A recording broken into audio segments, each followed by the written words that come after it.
Hello and welcome dear students, this is NK, the mathematics coach. Again we have here to discuss another topic related to class 11th. जी हाँ, आज हम chapter number 5 की बात करेंगे जो है आपका कॉम्प्लेक्स नंबर 11th क्लास से रिलेटेड। बहुत ही ज़बरदस्त चैप्टर होने वाला है। इसके अंदर आप नई चीज़ें, नए कंसेप्ट को आप रीड करोगे। जब आप 10th क्लास के अंदर थे और 10th क्लास का अगर आपको याद है चैप्टर नंबर 4 था जिसका नाम था क्वाड्रेटिक इक्वेशन। तो क्वाड्रेटिक इक्वेशन के अंदर आपने क्वाड्रेटिक फार्मूला यूज किया था। क्वाड्रेटिक फार्मूला क्या होता था आपका कि x इक्वल टू माइनस का b plus minus under the root b square minus 4ac में 2a। इस टर्म को आप डी भी बोल देते थे। क्या बोल देते थे? डी। तो वहाँ पर आपने तीन कंसेप्ट यूज किए थे भाई, अगर d ग्रेटर देन 0 है या d इक्वल टू 0 है। इन दो कंसेप्ट पे आपके रूट क्या होते थे? रियल एंड समथिंग इक्वल भी होते थे इस केस में और इसमें डिफरेंट होते थे। बट क्या था, इन दो केस में आपके रूट निकलते थे। बट अगर आपको ध्यान हो, जब आपका d लेस देन 0 आ जाता था तब आपके रूट रियल रूट एग्जिस्ट नहीं करते थे। तो हम आज की जो हमारी क्लास है वो यहाँ से शुरू होगी आपकी। जब आपका d यानी कि जब आपका डिस्क्रिमिनेंट लेस देन 0 होता है तब यानी कि रूट के अंदर जब चीज़ें माइनस में आ जाती है उसको कैसे सोल्व करते हैं, जिसको इमेजिनरी पार्ट बोलता है, जिसको हम काल्पनिक चीज़ें बोलते हैं, उस काल्पनिक चीज़ों को यानी इमेजिनरी पार्ट को इस चैप्टर के अंदर डिटेल में डिस्कस करेंगे। जिन चीज़ों को 10th क्लास में एक विशेष पार्ट के बाद रोक दिया गया था कि बेटा इन चीज़ों को आगे जाकर के आप पढ़ोगे, ऐसा आपको टीचर बोल देते थे। तो वो समय आ चुका है जिस चीज़ का आपने इंतज़ार 10th क्लास में किया था कि इसके बाद क्या हो सकता है। तो जी हाँ, आज का कंसेप्ट हमारा रहेगा कॉम्प्लेक्स नंबर का। क्या रहेगा आपका? Complex number. इस चैप्टर को बोल देते हैं। क्या होता है कॉम्प्लेक्स नंबर, इसको डिटेल में समझते हैं, फिर इसका वर्किंग रूल समझते हैं, क्वेश्चन कैसे करते हैं, कैसे हमें काम आते हैं, ये बड़ा हमारा टॉपिक आज का रहेगा। तो आज का कंसेप्ट आपका कॉम्प्लेक्स नंबर।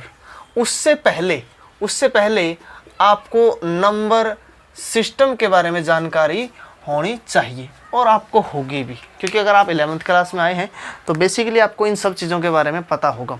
फिर भी थोड़ा सा यानी कि बहुत कम समय लेकर के हम इस कॉन्सेप्ट को क्लियर करते हैं।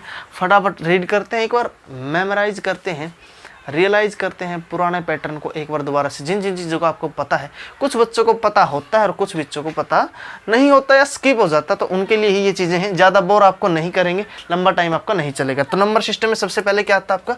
Natural number. क्या आता है? Natural number. तो नेचुरल नंबर की शुरुआत कहाँ से होती है? 1 से। 1 2 3 4 ऐसे आपके इन्फिनिटी तक चलते हैं। ठीक है जी, इतना ही आपको पता होना चाहिए। फिर आता है होल नंबर जो 0 से स्टार्ट होते हैं। ठीक है जी, इन पे हम ज़्यादा टाइम वेस्ट नहीं करेंगे। फिर आपका आता है इंटीजर को i या z से भी नोट कर देते हैं। एक ऐसे नंबर जो माइनस इन्फिनिटी से लेके कहाँ तक चलते हैं? Plus infinity. बीच में 0 1 2 3 प्लस माइनस के नंबर आपके आते हैं। ठीक है जी। उसके बाद आता है क्यू, जिसको बोलते हैं रैशनल नंबर, जिसको हम p/q की फॉर्म में लिख सकते हैं। और क्यू नॉट इक्वल टू 0 यानी कि आपका जो क्या होता है डिनोमिनेटर होता है वो 0 नहीं होना चाहिए। समझ गए जी? यानी इसके अंदर कैसे नंबर आते हैं? इसके अंदर रैशनल नंबर आते हैं जिनको हम p/q की फॉर्म में या डेसिमल की फॉर्म में दिखा सकते हैं। इसके बाद आपका सिस्टम आता था इरेशनल नंबर का। कैसा नंबर आता था? इरेशनल, जो रूट वाली संख्या है, √2 √3 √7 इस टाइप की चीज़ें जो चलती है। एंड लास्टली आपका आता था रियल नंबर, जिसको r से नोट करते हैं, जो इन सब का कम्बिनेशन होता है। बस जब हम इन सब चीज़ों को एक सिस्टम के अंदर डाल देते हैं तो क्या होता है? वो आपका रियल नंबर होता है। क्या होता है? वो आपका रियल नंबर। अब यहाँ बात करते हैं एक अदर दुनिया की। किसकी बात करते हैं? एक अदर दुनिया की बात करते हैं। यहाँ पर आपने इरेशनल का कंसेप्ट रीड किया कि इरेशनल कंसेप्ट वो होता है जब ऐसा कोई नंबर जिसको परफेक्टली सोल्व ना किया जा सके और जो रूट के अंदर होता है, यानी कि एक ऐसा जिसके अंदर कम से कम एक प्राइम नंबर जरूर आता हो। ऐसे नंबर जो रूट के अंदर और प्राइम नंबर की फॉर्म में होते हैं 2 3 4 7 2 3 7 इस टाइप की चीज़ें जो सोल्व नहीं की जा सकती, या जिसका दशमलव प्रसार ऐसा बताया जाता है, डेसिमल एक्सपेंशन जो होता है कभी रुकता नहीं और कभी रिपीट भी नहीं होता। अब बात करते हैं, कई बार आपके दिमाग में क्वेश्चन आया होगा कि अगर सर, यानी कि आपका जो चैप्टर है 11th क्लास में वो यहाँ से स्टार्ट होता है कि अगर सर अंडर द रूट के अंदर अगर कोई चीज़ माइनस किया जाए, अगर अंडर द रूट के अंदर कोई चीज़ माइनस किया जाए तो उसको सोल्व कैसे करते हैं? तो यहाँ से आपका कॉम्प्लेक्स नंबर का सिस्टम स्टार्ट होता है। तो क्या होता है इसको हम रीड करते हैं। तो दुनिया में आपको पता चल गया जी, एक प्रकार के नंबर होते हैं रियल नंबर और दूसरे होते हैं इमेजिनरी नंबर। अब उस इमेजिनरी नंबर को और समझते हैं और उसके बारे में डिस्कस करते हैं, उसके बाद एक्सरसाइज करेंगे। बड़ा आसान कंसेप्ट है जी हाँ, समझने का प्रयास करें। डिफरेंस के साथ मैं आपको बताऊंगा कहाँ से इसकी शुरुआत हुई और किस प्रकार से इसको मैथमेटिक्स के अंदर ऐड किया गया। अगर कोई बोल दे आपको √4 की वैल्यू निकालिए, √9 की निकालिए, √16 की निकालिए, और यहाँ तक कि हम एग्जाम्पल लेके चल पड़ते हैं। और एक और ले लिया हमने √37, ठीक है जी, एक ऐसे नंबर जो सोल्व नहीं किया जा सकता, ठीक है। अगर इसी की जगह, ठीक है जी, तो आपको पता है इसका आंसर कितना आएगा 2, इसका आंसर कितना आएगा आपका 3, इसका आंसर कितना आएगा 4, इसका आंसर कितना आएगा 5, इसका आंसर कितना आएगा √37। समझ गए जी। अब इसी के ऑप्शन में हम लेके चलते हैं कि अगर यहीं पर आपको ये चीज़ें इस प्रकार से दे दे, √-4, माइनस का 9, माइनस का 16, माइनस का 25 और माइनस का √37, तो इसको कैसे सोल्व करेंगे।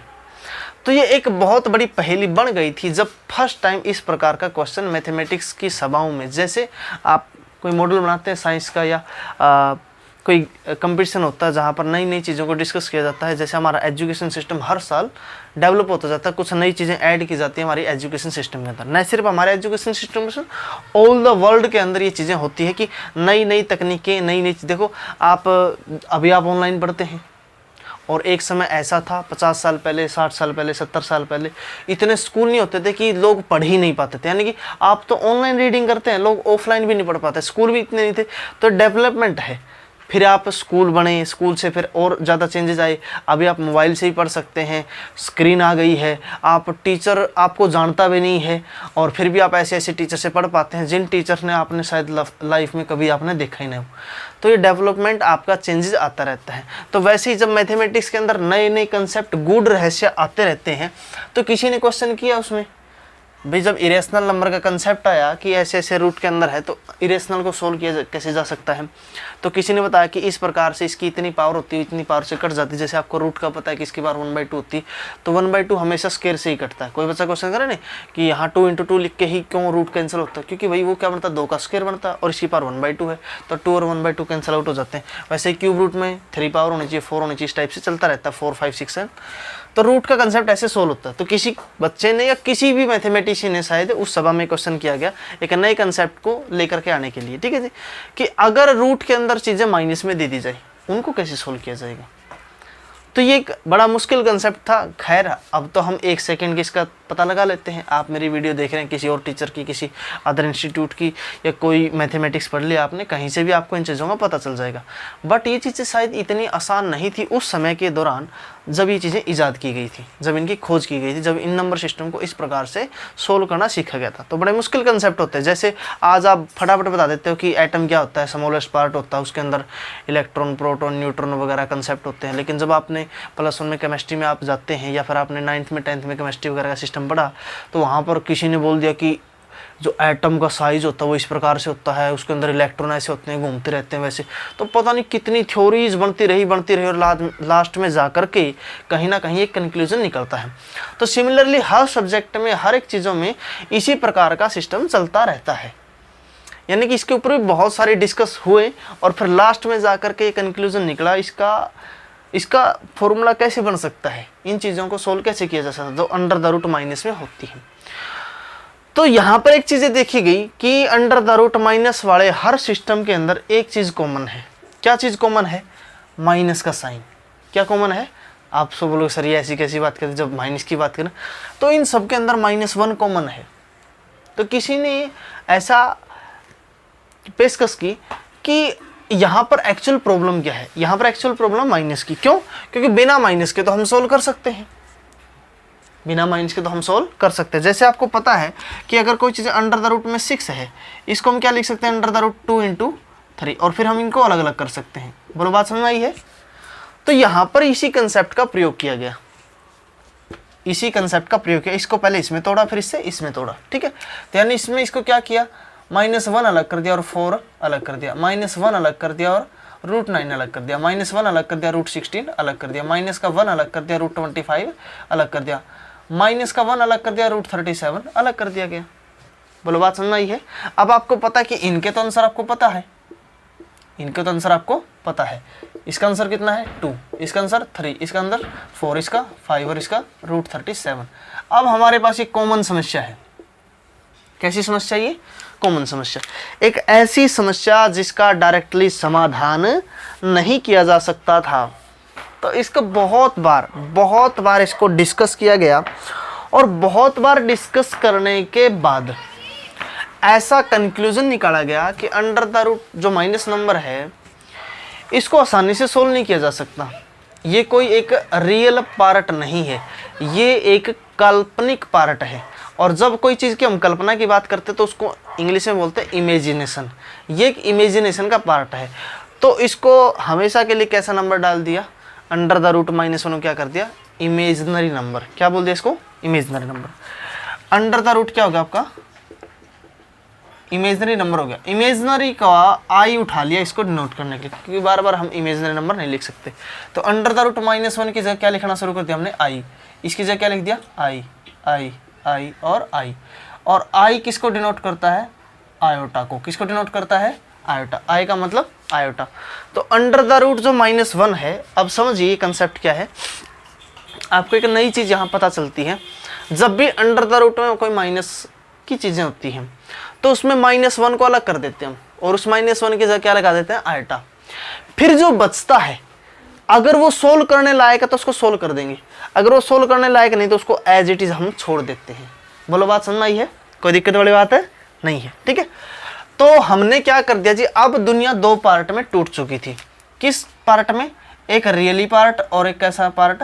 एक इमेजिनरी पार्ट। एक रियल नंबर और एक इमेजिनरी नंबर। तो कॉम्प्लेक्स नंबर किसको बोलते हैं? कॉम्प्लेक्स का मतलब होता है मिश्रण। क्या मतलब होता है? मिश्रण।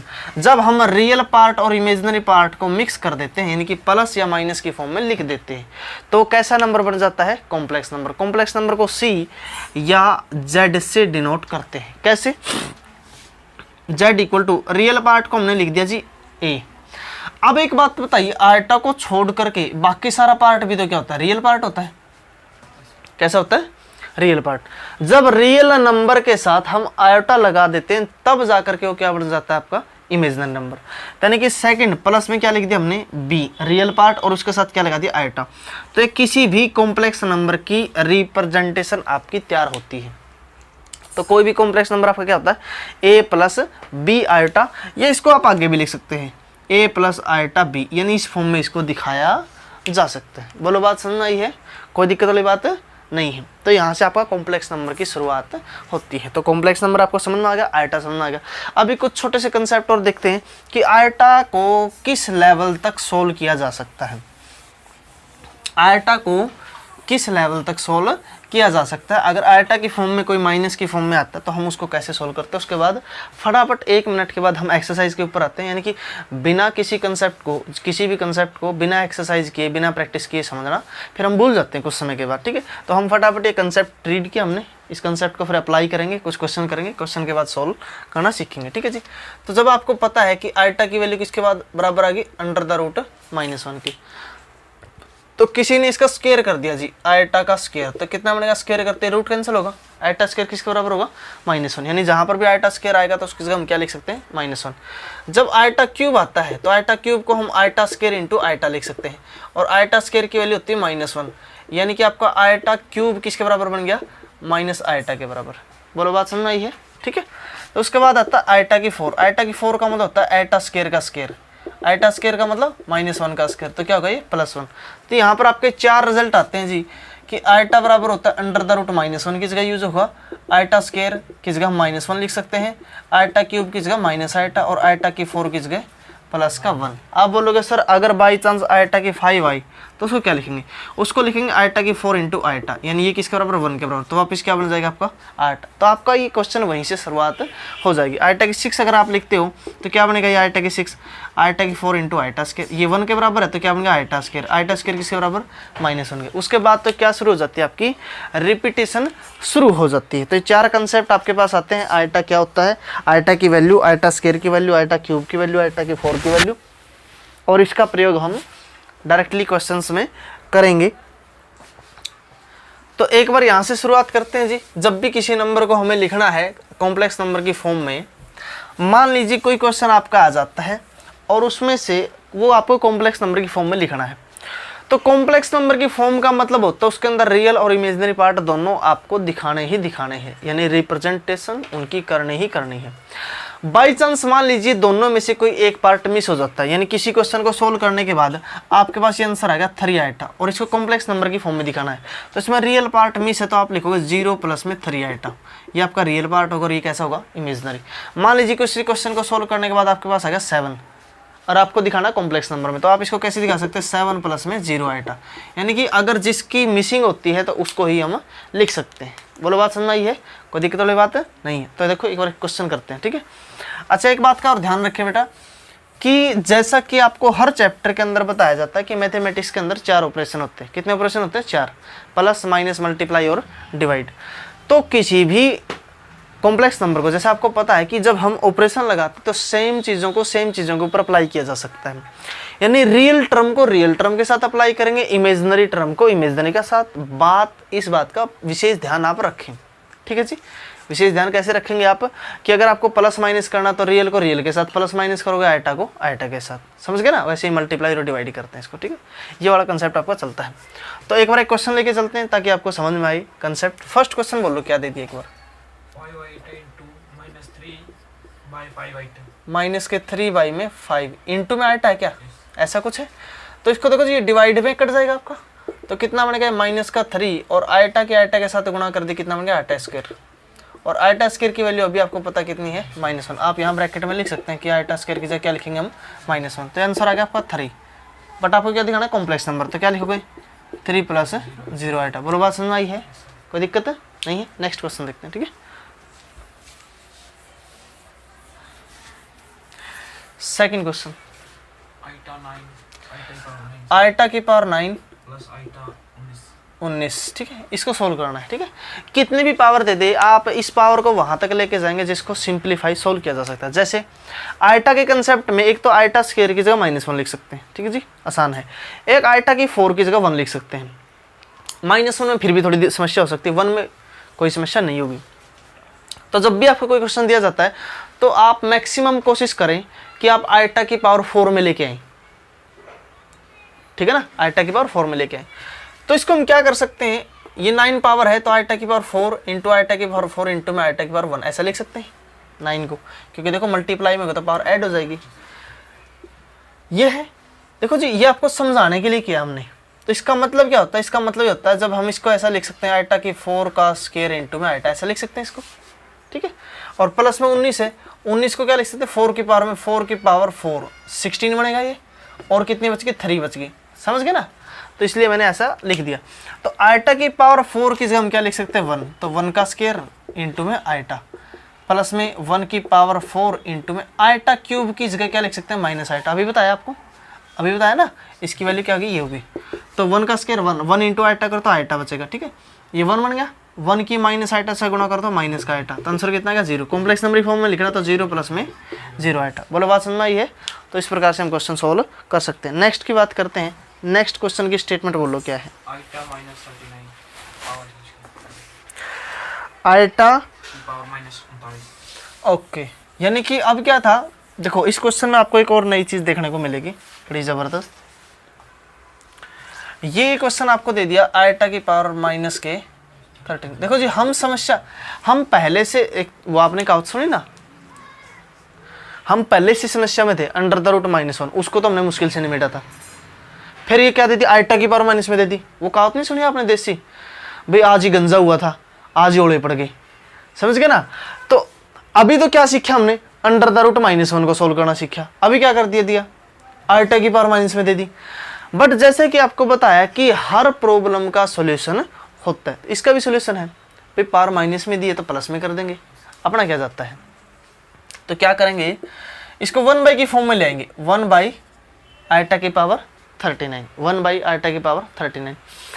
अभी 39 को 4 की फॉर्म में कैसे लिखा जा सकता है, तो हमें पता है कि इसमें से हम 36 अलग कर सकते हैं और आइटा की क्यूब अलग कर सकते हैं। आपके पास 2 चॉइस है।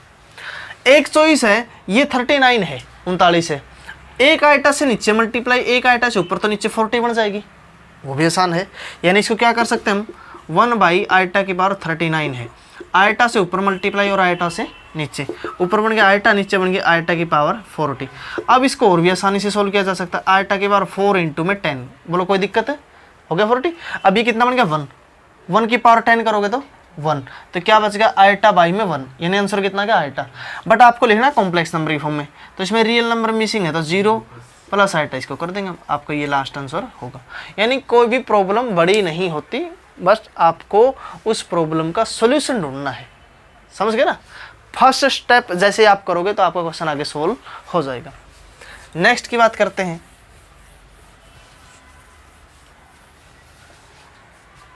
नेक्स्ट क्वेश्चन बोलो क्या दे दिया, 3 प्लस आइटा 7। एक मिनट रुको, स्टेटमेंट बोलो। 3 इंटू में 7 प्लस आइटा 7 इंटू ब्रैकेट बंद है, प्लस प्लस में iota iota into 7 plus iota 7, और भी कुछ है, यही है। देखो जी इसको मल्टीप्लाई करते हैं, कितना बनेगा ये 21, प्लस में ये भी 21 आयटा, इधर मल्टीप्लाई करो 7 आयटा, इधर मल्टीप्लाई करो 7 आयटा का स्क्वायर, कोई दिक्कत। देखो जी ये कितना अपने पास 21, और 21 और 7 कितना होगा 28 आयटा, 7 आयटा स्क्वायर किसके बराबर होता है -1, ये कितना बनेगा -7, तो यहाँ से माइनस कर दो कितना बचेगा 14 प्लस में, बोलो बात समझ आई है। ये कैसा नंबर होगा आपका कॉम्प्लेक्स नंबर, कैसा नंबर होगा कॉम्प्लेक्स, कौन सी फॉर्म होगी ये, a प्लस में आयटा b वाली फॉर्म होगी, बोलो कोई दिक्कत है, हो जाएगा। इसके क्वेश्चन नंबर 10 तक तो ऐसे ही करने हैं, समझ गए ना, कहीं स्क्वायर दे देगा क्यूब दे देगा उसको खोल देंगे हम, कोई समस्या इसमें नहीं है। इसमें एक छोटा सा कंसेप्ट और आता है इस एक्सरसाइज के अंदर, जिसको बोलते हैं मल्टीप्लिकेटिव इनवर्स।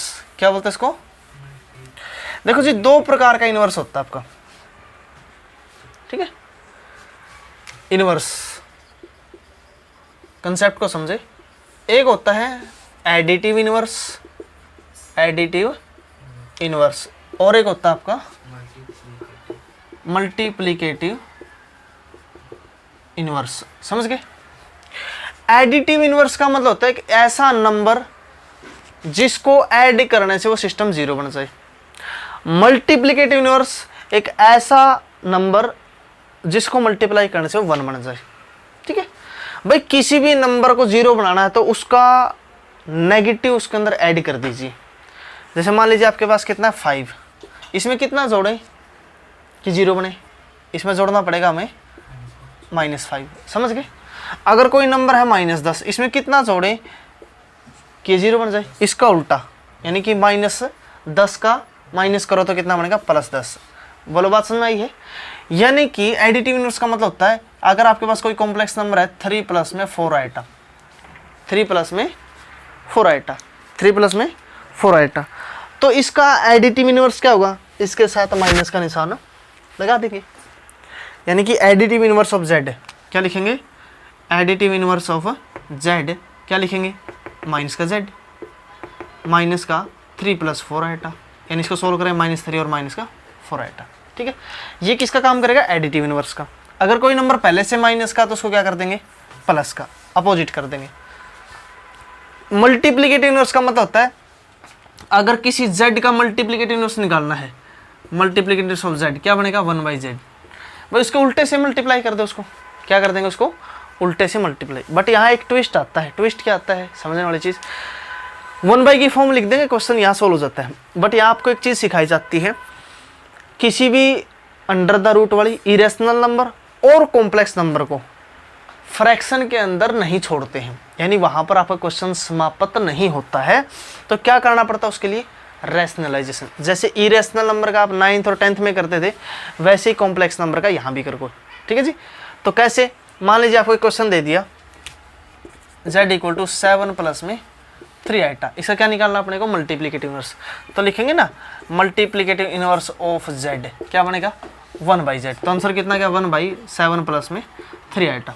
वैसे तो आपका आंसर आ गया, बट ये क्वेश्चन अभी यहाँ पर आपका समाप्त नहीं है, तो क्या करना पड़ेगा, इसका रैशनलाइजेशन लिख देना आप, रैशनलाइजेशन। तो क्या करोगे 1/7 प्लस 3 आइटा है, इसके अपोजिट से मल्टीप्लाई करेंगे, बीच वाला साइन क्या कर देंगे चेंज, रैशनलाइजेशन में 7 - 3 आइटा, इधर क्या बनेगा a + b a - b, तो a का स्क्वायर माइनस में b का स्क्वायर, ये क्या रहेगा आपके पास 7 माइनस 3 आइटा, ये कितना रहेगा 49, माइनस में 9 और क्या रहेगा ये आइटा स्क्वायर। आइटा स्क्वायर किसके बराबर होता है -1 के, तो ये -1 और ये क्या हो जाएगा प्लस, तो बचेगा 7 माइनस 3 आइटा, ठीक है, प्लस में 9 करो कितना बनेगा 58, कितना बनेगा 58। आगे क्या करोगे, इसको अलग अलग डिवाइड कर देना, 7/58 माइनस में 3/58 आइटा, ये कुछ कटे तो काट देना, अदरवाइज आप इसको छोड़ देना, समझ गए ना। तो इस प्रकार से आपकी 5.1 एक्सरसाइज एनसीईआरटी से कंप्लीट होती है। इसी प्रकार के कंसेप्ट आप डिफरेंट मैथमेटिक्स के अंदर रीड कर सकते हैं, वहाँ पर से आप अपनी प्रॉब्लम ले सकते हैं। आपकी हर एक प्रॉब्लम का सॉल्यूशन आपको तुरंत प्रभाव से आपको मिलेगा। कमेंट बॉक्स में आप डालें और ज़्यादा से ज़्यादा वीडियो को शेयर करें ताकि और बच्चे भी इसका लाभ उठा सकें।